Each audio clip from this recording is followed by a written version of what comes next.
কি বলবেন? দেখুন, নির্বাচনে প্রতিদ্বন্দ্বিতা করতে গেলে তো নমিনেশন সাবমিট করতে হবে, এটা নির্বাচনের একটা অঙ্গ, তাই সাবমিট করে এলাম।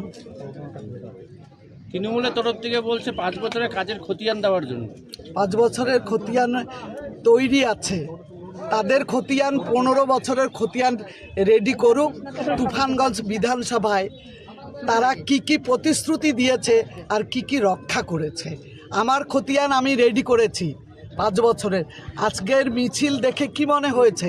স্বতঃস্ফূর্তভাবে মানুষ বেরিয়ে এসেছে। তাদের যে 15 বছরের শাসনে পশ্চিমবঙ্গকে যে রক্তাক্তে পরিণত করেছে, আইনের শাসন নেই, গণতন্ত্র নেই এবং মায়েদের নিরাপত্তা নেই, অনুন্নয়ন, চাকুরি নেই,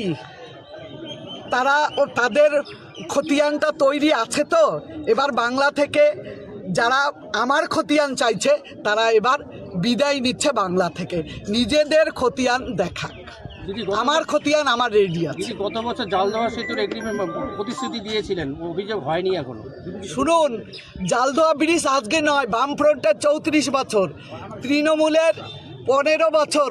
মাননীয় মুখ্যমন্ত্রী এসে জালদোয়ার কাছে বলে গিয়েছিলেন যে জালদহ সেতু তো হয়ে গেছে, জালদহ সেতু যদি না হয়নি তার ব্যর্থতা রাজ্য সরকারকেই নিতে হবে। জালদহ সেতুর কথা এর আগের কোনো এমএলএ বিধানসভায় তোলেনি। আমি তোলার পর মমতা ব্যানার্জি তো এসে বলেই গেছে হয়েছে, কিন্তু হয়নি। আমি তোলার পর সেই জালদহ সেতুকে বলেছে আমাদের কাছে তো টাকাই নেই, আপনি কেন্দ্র থেকে টাকা এনে জালদহ সেতু করুন। আমি কেন্দ্রে চলে গিয়েছি, নীতিন গাডকারির সঙ্গে দেখা করেছি, আপনারা ফেসবুকে সে চিঠিটা পেয়েছেন। তারপর বিধানসভা থেকে আমাকে ফোন করা হয়েছে, দিদি ওইখানে লোকজন চলে গেছে, ইঞ্জিনিয়ার সহ এসে ওরা মাপ নিয়ে গেছে। তারপরে আমি বলেছি সেখান থেকে এসেছে। আপনারা জানেন, যারা বলছে এমএলএর ফান্ড দিয়ে জালদহ সেতু হবে তাদের আগে জানতে হবে যে এমএলএ ফান্ডের কত টাকা। বছরে 60 লাখ টাকা, 60 লাখ টাকা দিয়ে জালদহ সেতু হবে? জালদহ সেতু হবে? আমি তাই রাজ্য সরকারের কাছে বলেছি যে আপনারা, আমি যখন কেন্দ্রে গিয়েছি তারা বলেছেন সেখান থেকে রাজ্য সরকারকে সেই প্ল্যানিংটা তৈরি করতে হবে। সেই প্ল্যানিং বিধানসভায় পাস হবে, তারপর কেন্দ্রে যাবে। কেন্দ্র থেকে টাকা স্যাংশন করার দায়িত্ব আমার ছিল। আমি মাননীয় মন্ত্রীর সঙ্গে কথা বলেছি, তারা প্ল্যানিং, আমি বিধানসভায় এসে জানিয়েছি। আমাকে বলেছে ইঞ্জিনিয়ার আমাদের সব কিছু রেডি, আজও হয়নি। আমি আজকে কথা দিয়ে যাচ্ছি আমাদের সরকার হবে, আমি জালদহ সেতু মানুষের জন্য উপহার দেব।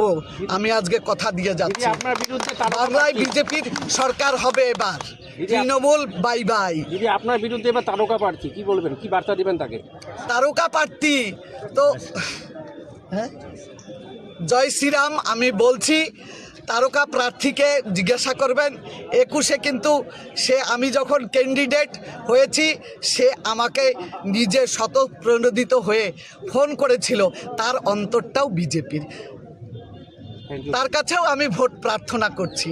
সে যদি অন্তরে বিজেপি না থাকতো তাহলে আমাকে কনগ্রাচুলেশন জানাতো না, আমিও তাকে কনগ্রাচুলেশন জানাচ্ছি।